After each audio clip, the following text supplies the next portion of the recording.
Chers téléspectateurs, bonjour et bienvenue dans le cadre de cette chronique sur le plateau de Freka TV, votre télévision panafricaine. Alors en ce jour, nous allons chroniquer ensemble et nous poser la question de savoir pourquoi le prix Nobel de la paix Denis Mukwege a-t-il réellement démissionné dans le cadre de la riposte contre le coronavirus. Allons dire d'abord que né le 1er mars 1955 à Bukavu, Denis Mukwege, surnommé l'homme qui répare les femmes, est un gynécologue, pasteur et militant pour les droits kino-congolais. Pour son chef-d'œuvre, il a reçu plusieurs prix et distinctions, dont le prix Nobel de la paix en 2018, lesquels font la fierté et la grandeur de la République démocratique du Congo, mais également de l'Afrique à travers le monde. Alors cet élément nous présente plus de détails. S'il n'était le héros de toute une province ou le dernier prix Nobel de la paix, Denis Mukwege pourrait se confondre avec un chef d'État. Aux abords du tarmac de l'aéroport de Kavumu, au sud Kivu, ils étaient plusieurs milliers venus souhaiter la bienvenue au fils du pays. Et même loin des caméras du monde entier braquées sur lui ces derniers jours, à peine débarqué, l'homme qui répare les femmes n'en a visiblement pas terminé avec les embrassades et les applaudissements. D'abord repoussé la semaine dernière, officiellement pour cause d'agenda, le retour de Denis Mukwege en RDC intervient alors que les élections ont une nouvelle fois été reportées. Et dans la foule venue l'accueillir à Bukavu, plusieurs acteurs de la société civile y voient un message. On a déploré des crimes contre l'humanité par viol et par violence sexuelle. Et le docteur Mukwege s'est levé et il a dit où sont les hommes? Et les hommes se sont levés. Nous accueillons ce prix Nobel. C'est un prix qui n'est pas comparable. Ça fait la fierté de la province. Et pour nous, le docteur Mukwege doit être un modèle et toute la population doit l'accompagner dans toutes les actions qu'il fait. S'il avait fait taire les rumeurs dès l'été dernier en annonçant qu'il ne serait pas candidat, le gynécologue reste néanmoins un critique acerbe du pouvoir actuel. Entre son discours à Oslo et sa tribune dans le New York Times appelant au départ de Joseph Kabila, Denis Mukwege répète inlassablement ce message. Tous les responsables des partis politiques, de la majorité présidentielle, de l'opposition, de la société civile, la Cour constitutionnelle et toutes les personnes de bonne volonté à prendre la mesure de la gravité de la situation, sans quoi le pays risque de sombrer dans un chaos généralisé et on en a marre. On ne sait si cet appel sera entendu jusqu'à Kinshasa, mais en ramenant au pays son prix Nobel, celui qu'on surnomme ici Mukwege Baba a rendu leur fierté à ces Congolais. Voilà Denis Mukwege, homme d'excellence en République démocratique du Congo, dirigé par le président Félix Tshisekedi, homme connu pour sa piété. Le pays est d'ailleurs menacé par la Covid-19 et est pris des différents assauts politiques liés à l'affaire Vital Kamerhe et les tournements du parti au pouvoir prônant la démocratie et le progrès social mis en exergue dans ce séjour de nos confrères d'Africa News.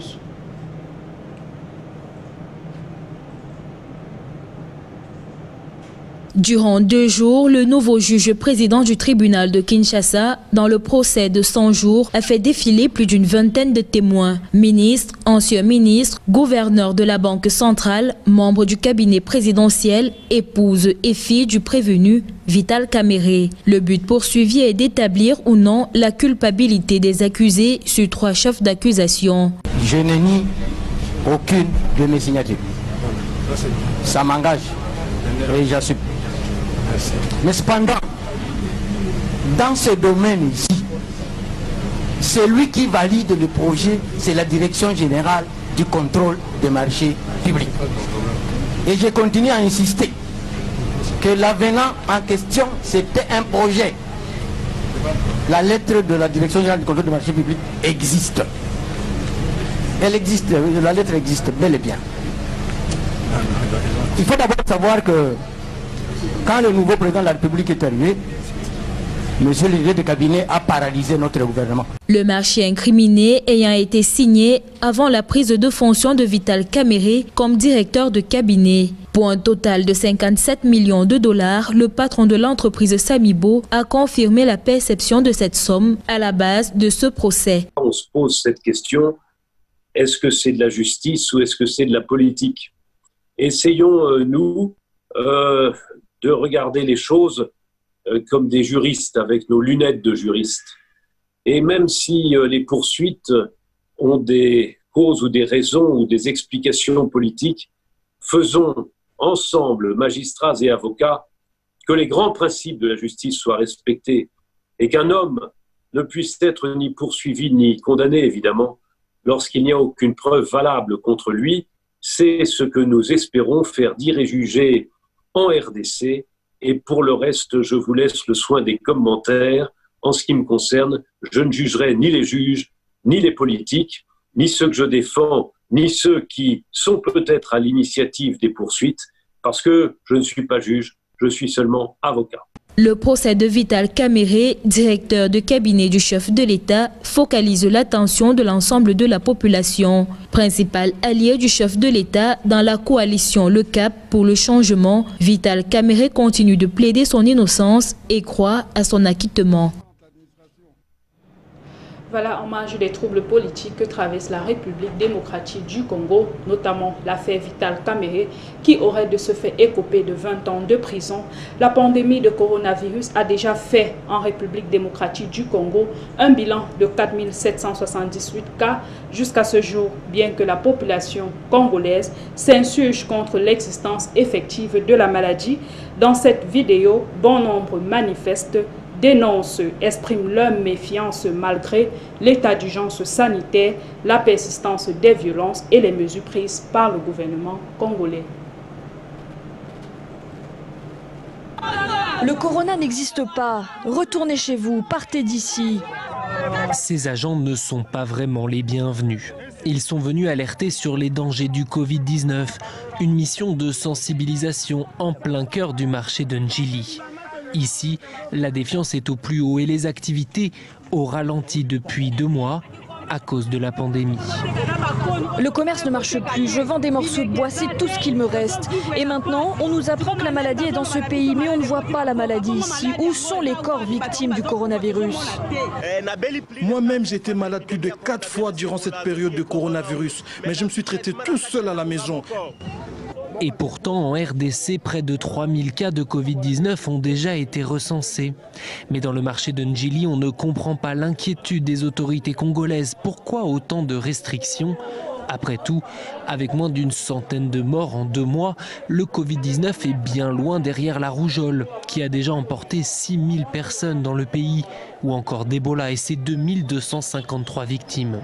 Ces militants tentent de convaincre le Covid-19 existe, et contrairement à la rougeole, il n'y a aucun vaccin. La maladie est parmi nous, elle fait de morts, elle continue de se propager, et le défi est effectivement d'éradiquer ces doutes qui est en train d'être nourris au sein de notre population. Depuis plusieurs semaines, les incidents se sont multipliés contre ces agents. Menacés, battus, plusieurs d'entre eux ont même été brièvement séquestrés. Voilà, l'Organisation mondiale de la santé sonne sans cesse la cloche d'alerte pour le continent africain qui a franchi le cap de 200 000 cas avec 10 000 nouveaux cas ces dernières 24 heures, soit seulement 3% des cas de contamination recensés dans le monde avec 6 524 décès et 110 737 guérisons et où l'heure est à l'allègement du confinement malgré la multiplication progressive de la maladie dans certains pays comme le Cameroun. Denis Mukwege, engagé dans la lutte contre la pandémie de Covid-19 à travers son soutien aux côtés du docteur Jérôme Mouyangi à l'initiative de la tisane Covid organique, préventive et curative dans le traitement de la maladie, mais également en tant que président et vice-président des 2 instances officielles mises sur pied pour organiser la riposte contre la pandémie de Covid-19 dans la province de l'Est de la République démocratique du Congo. Le prix Nobel de la paix aurait quitté alors la commission de riposte depuis le 9 juin 2020, démission dont les raisons restent jusqu'ici mitigées. Alors pourquoi Denis Mukwege a-t-il réellement démissionné? Telle est la problématique que nous allons répondre dans un moment. Voilà si d'un côté les uns pensent que sa démission peut être liée au souci d'organisation, de discipline et de prise en compte de sa stratégie au sein de ses équipes de travail que le docteur Mukwege a vivement dénoncé. D'un autre côté, d'aucuns soulèvent le refus de non-coopération avec le Gendarme mondial de la santé, l'Organisation mondiale de la santé, soudoyant et octroyant à ce dernier des sous pour pouvoir déclarer tout cas de maladie comme étant de coronavirus. Allons au micro d'Yvonne Kipanga pour plus de détails. Le docteur gynécologue Denis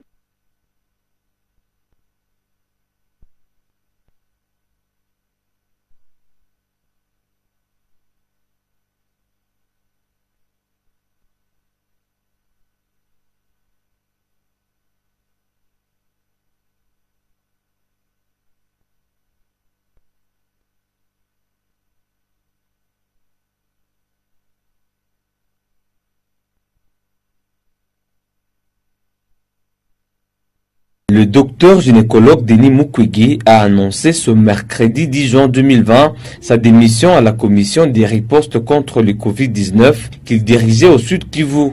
L'annonce a été faite via le site de la fondation Panzi, dont il est le responsable. Plusieurs raisons sont évoquées par les docteurs de l'hôpital de Panzi du Sud Kivu. Après 3 mois de travail, Denis Mukwege vient de rendre le tablier avec en son actif quelques réalisations à la tête de la riposte au Sud Kivu, à en croire ses affirmations.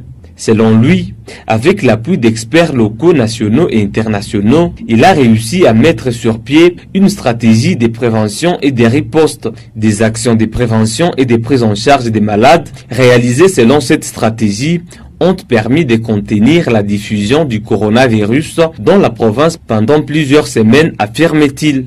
D'une part, le docteur Denis Mukwege explique sa démission par ses responsabilités médicales à l'hôpital de Panzi. Il estime, dans cet ordre d'idées, que la continuité des actions menées dans le cadre de la riposte au Covid-19 sera assurée par le ministre de la Santé et la division provinciale de la Santé pour la mise en œuvre de la stratégie initiée avec leur concours. Le gynécologue rassure à cet effet de son apport intellectuel dans la lutte contre la pandémie des coronavirus au Sud Kivu. D'autre part, le prix Nobel de la paix explique sa démission par des difficultés qui ont émaillé la riposte au Covid-19 dans la province du Sud Kivu. Selon lui, ces dernières ont empêché d'appliquer efficacement sa stratégie basée sur tester, identifier, isoler et traiter. C'est notamment l'impossibilité de disposer dans la province du Sud Kivu du laboratoire permettant de confirmer rapidement le diagnostic de Covid-19, le délai requis de 2 semaines pour recevoir les résultats des prélèvements envoyés à l'INRB à Kinshasa, indique le docteur Denis Mukwege.